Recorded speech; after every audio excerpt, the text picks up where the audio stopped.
E aí, meus queridos? Tudo certinho com vocês? Vamos iniciar então a nossa aula de hoje e falaremos sobre espaço urbano, primeiro e segundo surto de urbanização e também falaremos sobre cidades modernas e cidades sustentáveis. Vamos começar? Primeira questão: espaço urbano.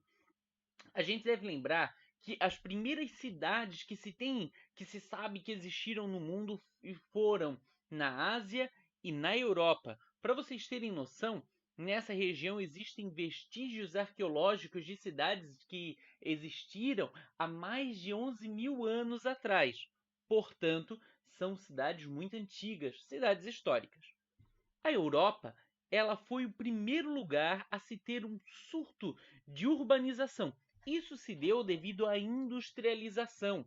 As pessoas começaram a perder seus empregos na cidade devido à chegada de tratores. Na cidade também havia o surgimento de muitas empresas que precisava de mão de obra, então as pessoas começaram a se deslocar do campo para a cidade.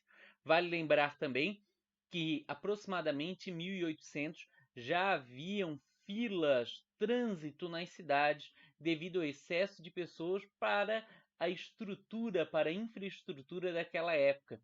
E o transporte público também era precário. É isso mesmo. Se você vê imagens de trens naquela época, já saíam pessoas aí pelo lado de fora do trem, ficavam penduradas pelo lado de fora do trem para conseguirem se deslocar pela cidade. Agora imagine o quão complicado era naquela época. Nessa época também começam as chamadas formações de metrópoles. Então, cidades com mais de 1 milhão de habitantes, começa-se a ter a chamada conurbação, quando já não se vê mais o limite das cidades. Então, formação de metrópoles. E uma coisa interessante de se lembrar é a questão, no sentido da formação das cidades, a importância dos rios na urbanização. Muitas cidades, elas surgiram, elas se formaram às margens dos rios. Inclusive, se a gente lembrar dos rios Tigres, rio Eufrates, onde a população habitava ali pela beirada, porque no período das cheias o rio enchia as suas localidades, as suas proximidades, e quando abaixava, tornava aquelas terras mais férteis, possibilitando então a agricultura. Passar do tempo, as cidades também foram se formando naqueles locais, por motivo de que conseguiam retirar água para o consumo, conseguiam praticar navegação. Então, os rios foram muito importantes para essa necessidade da população. Então eu coloco aí o primeiro surto de urbanização no século XIX, 1800 e tanto. Então, como eu já havia falado anteriormente, o motivo foi a mecanização do campo e a necessidade de mão de obra nas cidades, nas fábricas. E aí, olha só, em 1830, Londres ela foi crescendo ao longo do rio Tâmisa. E naquela época, em 1830, Londres já tinha 1,6 milhões de habitantes. Muita gente, não é mesmo? Precisa-se de 1 milhão para formar uma região metropolitana, ali já tinha 1,6. Também coloquei aí a questão dos vestígios arqueológicos que remontam ao passado arquitetônico das cidades. E o mais interessante é o seguinte: olha só, a partir de estudos notaram que há muito tempo atrás já haviam epidemias em que mataram muita gente, grande parte da população aí morreu por epidemias. Então, vestígios por meio de vestígios arqueológicos, as pessoas, né, os estudiosos conseguiram chegar a essa conclusão. No que diz respeito à Ásia, o aumento da população ela só se deu no pós-guerra, pós-Segunda Guerra Mundial. Então, pós-1950 é onde começam a ter aqueles surtos de crescimento, e aí sim se dá o início das metrópoles na Ásia. O segundo surto de urbanização, né, essa questão da urbanização, industrialização, ao qual eu chamei ali de boom urbano, ela se dá pelo intenso êxodo rural, ou seja, as pessoas saindo realmente do campo, indo para as cidades, criação de periferias, criação de favelas, a precariedade das cidades pela falta de saneamento básico, pela falta de rede de esgoto, rede de água, pela falta talvez até de segurança. Então, boom nas cidades. Essa realidade do segundo surto foi vista em diversos locais do mundo. Um deles é o Brasil, o outro é a China. Na Ásia, hoje, nós temos a formação das chamadas megacidades. E dois casos que aparecem no livro de vocês é o caso de Calcutá, sim, Calcutá, onde tinha lá Madre Teresa de Calcutá, por sinal uma cidade com muitos redutos de pobreza, que era onde a Madre Teresa acabava trabalhando, e o outro Mumbai, ou Bambai, como também é chamada, ambas na Índia. E aí, uma coisa que eu coloquei aqui como observação.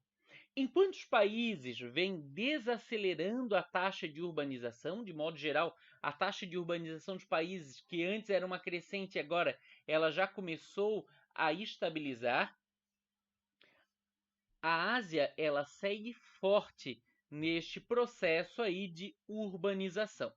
Cidades modernas. Coloquei a formação de cidades ao longo do Golfo Pérsico na Península Arábica. Essas cidades são cidades muito luxuosas, por um simples motivo.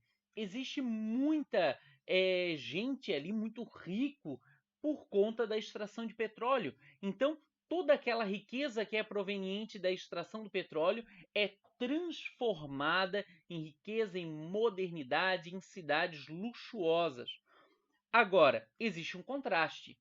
Enquanto existe sim muita cidade rica nessa região, cerca de 75% da população é população imigrante, ou seja, a população que foi de outros países para lá na tentativa de uma vida melhor. E muitas dessas não conseguiram uma boa colocação profissional, talvez devido à falta de qualificação, não sei.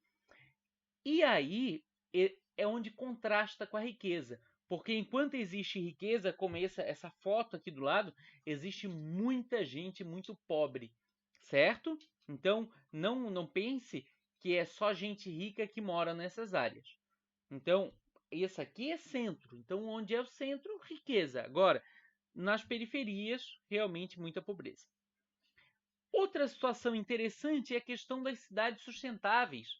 Então, na tentativa de se obter uma melhor qualidade de vida da população, é que desde 1970 muitas cidades elas vêm repensando o seu modelo de cidade. E aí tem cidades como Estocolmo, Melbourne e diversas outras.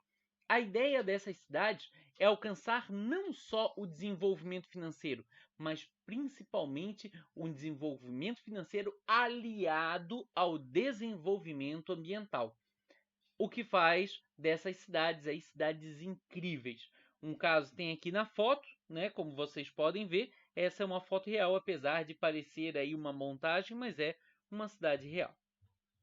Deixo para vocês um trabalho.